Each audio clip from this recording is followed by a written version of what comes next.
He never believed in prayers. Not once in his life. To him, they were nothing more than empty words tossed into the air, with no one listening on the other side. Every time his wife closed her eyes, folded her hands, and whispered quietly at the edge of their bed, he'd glance over and smirk. Sometimes he chuckled. Sometimes he said nothing, just shook his head. Still talking to the sky? He'd joke now and then. She always answered with a smile. She never got angry. She just kept praying. He didn't hate people of faith. He just didn't see the point. Life was about logic, facts, and what you could touch. He built his life with his own hands, worked hard, paid the bills, and thought that was enough. His strength was in reason. In control. If you couldn't prove something, it didn't exist. Simple as that. Still, he admired his wife's peace. How she never seemed shaken. Even when things went wrong, when the car broke down, when their son was sick, when money ran tight, she'd pray. And not out of panic, but with a strange kind of calm. It baffled him. He asked her once, "You really think that helps?" She looked up and said, "I know it does." No debate. No argument. Just a soft answer, as always. To him, it was harmless, her little routine. Let her believe. Let her pray. As long as she didn't expect him to join in, it was fine. That was their silent agreement. She never pushed. He never followed. But some nights, when he couldn't sleep, he'd watch her. Eyes closed, face still, whispering things he couldn't hear. He didn't understand it, but there was something about it. Not the words. Not the belief. Just her, sitting there in the dark, trusting something unseen. It was strange. Strange, and maybe comforting, though he'd never admit that. Years passed like that. Days filled with work, weekends with family, and nights with silent prayers he didn't believe in. Life felt solid, dependable. Until the night it wasn't. It was late. He had stayed behind at the office to finish up a report. Everyone else had gone home hours earlier. The building was quiet. The hum of the vending machine. The soft ticking of the wall clock. He liked it, being alone, focused, no distractions. He didn't see the first signs. Just a faint smell. Something sharp. Then a flicker of orange light reflecting off the glass of his desk. He turned around. The hallway outside his office, smoke. Thick and fast. Panic didn't come immediately. At first, he thought it was a small fire, something the sprinklers would handle. He walked toward the door, grabbed the handle. It was hot. Too hot. He yanked his hand back. That's when it hit him. This wasn't small. This wasn't going away. He looked for another exit, checked the windows. Smoke was rising, curling in from under the door, from vents. It filled the air fast. Every breath burned a little more than the last. He reached for his phone, no signal. The alarm hadn't gone off. He was alone. Trapped. And that's when he heard her voice. Not really, but in his head. The way she used to say his name when he was upset. The way she always ended her prayers, "Watch over him." He never believed those words mattered. But now, standing in a room filling with smoke, with fire pressing in from all sides, he couldn't stop hearing them. Repeating. Soft, like a memory. His name was James. 4 to 6 years old. A man who believed in logic, in results, in showing up and getting things done. He was the guy people relied on to fix problems, meet deadlines, and figure out what others couldn't. Calm. Precise. No nonsense. That's how everyone described him. He had grown up in a house where faith wasn't mentioned. His parents didn't talk about God, didn't go to church. They weren't against it, it just didn't matter. Life was about what you made of it. Hard work, discipline, and clear thinking. That was the family motto, even if it was never spoken out loud. So James never prayed. Not when his dog died when he was 10. Not when his mom got sick. Not even when he failed his first job interview. Instead, he believed in trying harder, staying focused, and not wasting time on fairy tales. He thought prayer was a crutch. A way for people to feel in control when they weren't. Then came Anna. She wasn't like him. She didn't speak in facts or data. She felt things deeply, and she didn't hide it. She had this quiet strength, a stillness in her, like she wasn't trying to chase life, but walk alongside it. He didn't understand it at first. She would pray before meals, before bed, sometimes even in the middle of the day when something felt off. At first, he thought it was a phase. Maybe something she'd stop doing after a while. But she didn't stop. And strangely, that didn't push him away. It drew him in. He liked how peaceful she seemed. How she didn't argue when he rolled his eyes. How she never tried to convert him or throw religion in his face. She just lived her life the way she believed, quietly, steadily, always with those soft prayers that made him feel like she was speaking to someone who was really listening. James didn't mock her loudly. He just didn't join in. Whenever she prayed aloud at dinner, he'd just wait, arms crossed, tapping his fingers.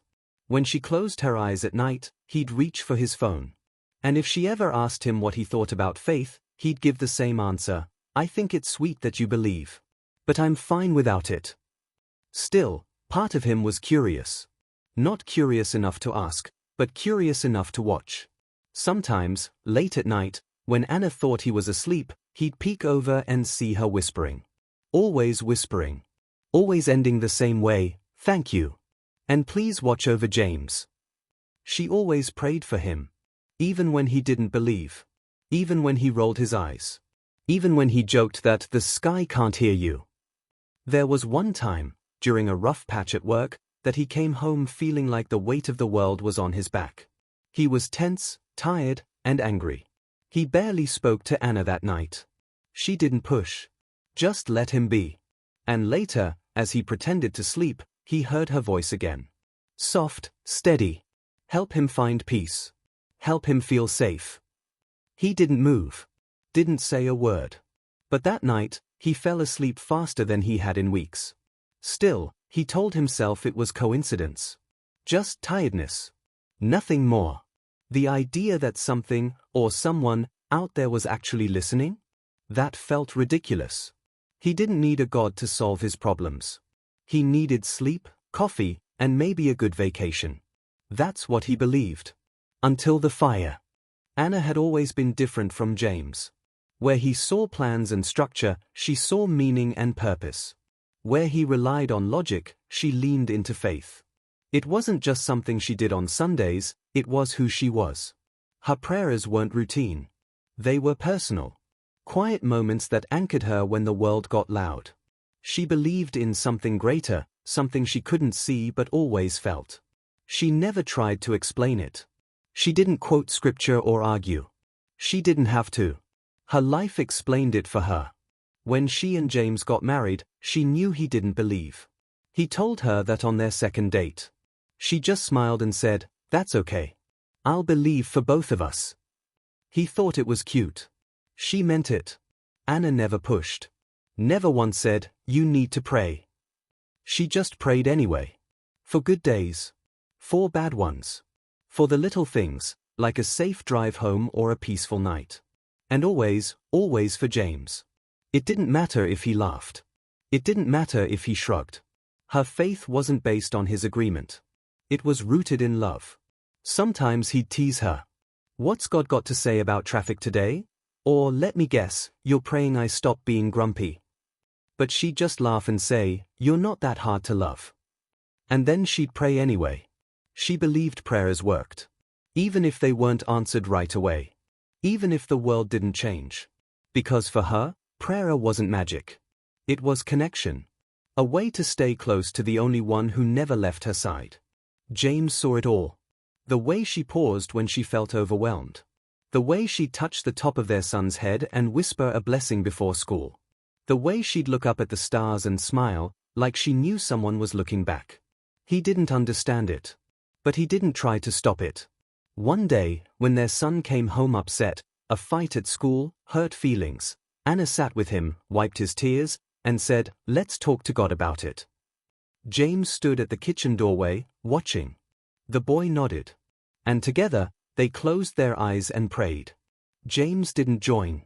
But he didn't walk away either. He started noticing things. How Anna always had a quiet strength.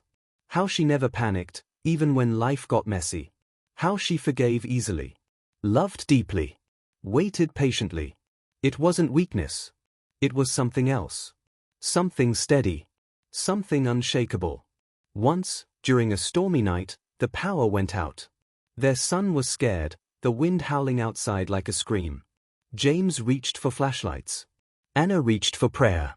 They sat in the living room, candles flickering, thunder rolling. She held their son's hand and prayed for peace, for safety, for calm. James watched them in the dim light. The storm didn't stop, but something changed. The boy stopped crying. Anna's voice was soft but sure. And for a moment, the fear seemed smaller. Afterward, James said nothing. But inside, he felt something strange. Not belief. Not yet. But a question. What if? What if she wasn't just comforting herself? What if she wasn't just imagining a presence in the dark?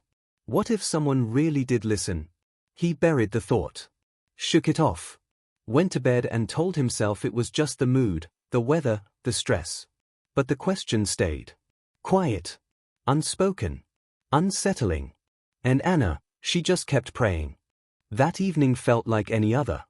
James had stayed late at the office, as he often did. The building emptied out slowly, first the interns, then the managers, then the janitor with a nod and a quiet, "Good night, sir." James liked these late hours. No noise. No distractions. Just the sound of his keyboard and the hum of the lights above. He didn't notice anything at first. Just a faint smell, something sharp, something burnt. He paused, sniffed the air, but shrugged it off. Probably just something from the cafeteria downstairs. He went back to his work, focused on the report due in the morning. Then he heard a sound. A faint crackle, like dry leaves being stepped on. He stood up, walked to the door of his office, and looked out into the hallway. Smoke. It was thin at first, curling along the ceiling like a ghost. But it was there. Real. Moving. James blinked. For a second, his mind refused to accept it. Fires happened in movies, in other people's lives, not in his clean, controlled world. But the smell grew stronger. And the smoke thickened. He stepped out into the hallway. The lights above flickered. Something popped in the distance, a sharp, angry sound. His heart beat faster. He turned left, toward the stairwell. The door was hot. Not warm. Hot. He pulled his hand back instantly. This wasn't small. He turned back, tried another exit. Same result. The smoke was everywhere now, curling into his eyes, making them sting. Every breath burned slightly more than the last. He grabbed his phone. No signal. He tried calling Anna. Nothing. He opened the windows in his office. They barely budged. Old building. Security locks. He hit the glass with his fist. It didn't break. He tried again. Still nothing. The fire alarm didn't ring. The sprinklers didn't activate. He was alone. And he was trapped. Panic crept in slowly, like the smoke. He tried to think, quickly, clearly. That's what he was good at, right? Staying calm under pressure? But the smoke made it hard. The air was thick now, every breath shorter than the last. He ripped off his tie and covered his mouth, crouched low like he'd seen in fire drills. But where to go? Every hallway was a tunnel of smoke. Every door either locked or burning. His eyes watered. His chest ached. He was running out of options. And that's when it happened. Not a noise. Not a sudden break in the smoke. Just a thought. A memory. Anna. Her voice. Her calm. Her constant whisper at night. Her prayer that always ended the same way. Asterisk and keep James safe, wherever he is. Asterisk. He didn't believe in any of it. Not once. But in that moment, with the world closing in and no way out, her words echoed in his mind like a bell in a canyon. He didn't pray. Not really. But he opened his mouth anyway. Just in case. Just a whisper. Help me. No one heard it. At least, no one in the building. But something about saying it, even just those two words, made him pause. He stood still. Smoke swirled around him like a storm. His legs trembled. His lungs screamed. But he stayed there, eyes closed, holding on to nothing but the hope that maybe, just maybe, she wasn't wrong. And somewhere, beyond the smoke, someone might be listening. He didn't know how long he stood there. Time didn't feel real anymore. The room was a blur of shadows and smoke. His head felt heavy. His breath came in short gasps. Everything inside him screamed to run, to move, to break something and find a way out. But there was nowhere to go. Every direction led deeper into the fire. Every door was sealed or burning. He dropped to his knees, coughing hard, eyes stinging. The air was thick like syrup now. Breathing felt like swallowing glass. He covered his face with his sleeve, but it didn't help much. His legs were shaking. His hands were slick with sweat and ash. And in that haze of smoke and fear, something inside him broke. Not a loud break. Not like the snap of a bone or a crack of glass. It was quiet. Like the sound of pride falling away. He whispered again. Just 3 words this time. I need help. He didn't know who he was talking to. Maybe to the God he'd ignored his whole life. Maybe to Anna, even though she wasn't there. Or maybe it was just the last part of him that still believed in something, anything, when everything else had failed. Then, faintly, almost drowned out by the hiss of the flames, he heard it. A voice. No, not a voice. A shout. Someone was outside. He stood up quickly, dizzy and unsteady, and stumbled toward the hallway. The smoke was thicker there. Blinding. He couldn't see more than a foot in front of him. But the shout came again. Closer this time. Is anyone here? He tried to answer, but his voice came out as a weak croak. He grabbed a chair and slammed it against the doorframe. Once. Twice. The noise echoed through the building. Footsteps. Then a loud bang. And light. A flashlight beam cut through the smoke like a lifeline. A firefighter appeared, face hidden behind a mask, shouting over the roar of the fire. James couldn't hear the words, but he saw the hand reaching out. He grabbed it without thinking. The firefighter pulled him through the hallway, down a back corridor James didn't even remember being there. Another firefighter joined, helping support James's weight as his knees buckled. The air was clearer near the emergency exit, the smoke thinner. The cold rush of night hit him like a wave when they burst through the door. Sirens wailed outside. Red lights flashed against the darkness. Someone wrapped a blanket around him. Oxygen was pressed to his face. Voices buzzed around him, fast, urgent, but he couldn't focus on them. He just sat there, on the cold pavement, breathing clean air, blinking at the stars above. One of the firefighters came over later, crouched beside him. We weren't planning to check that side of the building, he said. It looked blocked from outside. But I got this weird feeling. Like I had to look. James didn't answer. He just stared at him. The firefighter shrugged. Call it gut instinct. Or something else. Then he walked away.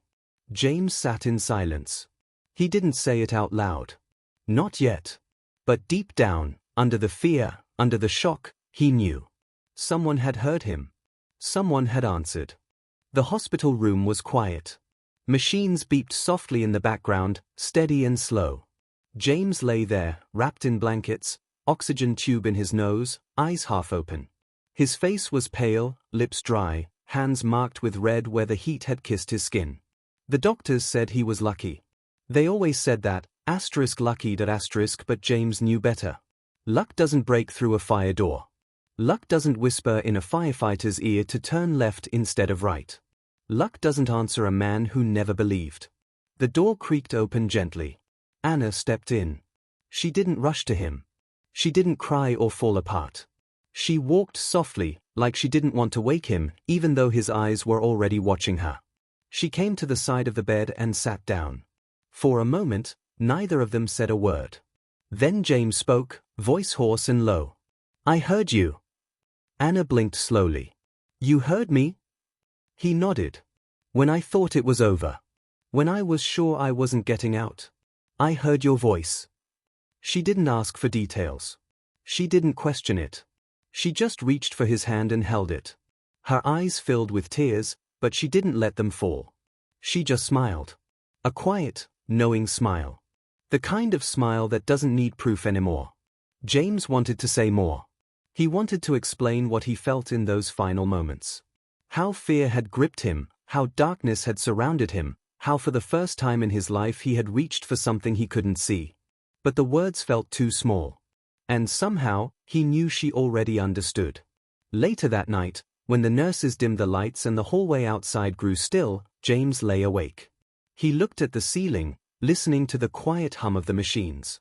Anna had fallen asleep in the chair beside him, head resting on her folded arms near his hand. He studied her. The lines on her face. The softness in her breath. She looked peaceful. Not just now, but always. And he wondered how many nights she had prayed for him. How many times she had whispered his name when he wasn't listening. How many moments she had believed for both of them. He didn't know if he believed yet. Not completely. But something had changed. The fire had burned more than the building. It had burned through the walls he'd built inside himself for years. Walls made of doubt, pride, certainty. They hadn't fallen in one big crash. They had melted, piece by piece, as the smoke closed in and the silence grew loud. He thought back to what the firefighter said. "I had a feeling." That phrase echoed in his head. Again and again. A feeling. James had spent his whole life ignoring feelings. Choosing logic. Choosing reason. But when reason failed, when there was nothing left to hold on to, that's when something deeper had pulled him back. Not facts. Not fire codes. Not escape plans. Just a whisper. Just a hope. Just a prayer he didn't say until there was no one else to call. And now, in this room, with Anna beside him and his heart still beating, he realized something he'd never admitted before. He had always thought prayer was weakness. Now, he wasn't so sure. The days that followed moved slowly. James was released from the hospital with a few burns and a long list of instructions: rest, hydrate, avoid stress. But no one had advice for the questions swirling in his mind. The pain on his skin was healing. The ache inside him was not so easy to name. He sat on the porch a lot now. Early in the mornings, before the world got loud. Coffee in one hand, a blanket around his shoulders. He didn't scroll through his phone like before. He just sat today. Watching the sky. Listening. Waiting for something, though he couldn't say what. Anna never asked what had changed. She didn't sit him down or demand answers. She just stayed close. Gentle. Still. Like always. Sometimes she'd bring him tea and sit beside him without saying a word. Sometimes she'd hold his hand. And sometimes she'd pray, not loud, not pointed, just soft whispers as she always had, as if nothing had changed. But James had changed. He didn't laugh at her prayers anymore. He didn't roll his eyes when she folded her hands. He listened now. And not just to her words. He listened to the quiet. To the stillness. To the spaces between each breath, where something deeper seemed to live. One evening, their son came outside, holding a scraped knee and watery eyes. Anna knelt and prayed, gently and naturally. James watched. Then, without thinking, he reached out and placed his hand on their son's shoulder too. He didn't speak. Didn't try to pray. Just stood there, quietly, and shared the moment. That night, he asked Anna a question he'd never asked before. "Do you think someone was really there that night?" She looked at him, surprised, but not shocked. "I don't think," she said. "I know." James nodded, slowly. "I didn't believe. I said one sentence. That was it." "That's all it takes sometimes," she said. "God doesn't need perfect words. Just an open door." He looked down at his hands. Calloused. Tired. Strong once, but now unsure. "I'm not sure I believe yet." Anna smiled. "That's okay. He still believes in you." They didn't talk more that night. But something shifted again, small, quiet, but real. In the weeks that followed, James began to notice things he never paid attention to before. How peaceful the house felt when Anna prayed in the morning. How calming it was when she hummed her favorite hymns while cooking dinner. How the soft glow of her bedside lamp made her Bible look almost golden in the dim light. He still had doubts. Still had questions. But the wall between him and belief wasn't solid anymore. It was thinner. Softer. Like something alive could grow there. One evening, he sat alone in the living room. Rain tapped gently on the windows. He looked around. No noise. No movement. Just the sound of the world breathing. And then he whispered, "Thank you." No one was around to hear it. He didn't say it out loud for Anna. He didn't even say it for himself. He just said it. And for the first time, it didn't feel strange. It felt right. Not a full prayer. Not yet. But a beginning. There was no grand moment. No flashing light. No voice from the sky. James didn't wake up one day with all the answers or a sudden flood of faith. It came slowly, like the morning light creeping through the blinds. Quiet. Steady. Almost unnoticed at first. He started spending more time near Anna when she prayed. He didn't interrupt or ask questions. He just sat nearby. At first, he'd pretend to read or sip his coffee. But slowly, he stopped pretending. He just listened. Some nights, he found himself thinking about that fire. Not the smoke or the heat, but that one moment. The moment he whispered for help. It had felt like nothing at the time. A last resort. A desperate breath. But now, it felt like a thread. Thin, but strong enough to pull him out. He wondered if that's what faith was. Not knowing. Not seeing. Just reaching. He didn't call himself a believer. Not yet. He didn't even know what to call what he felt. But there was something in him that had softened.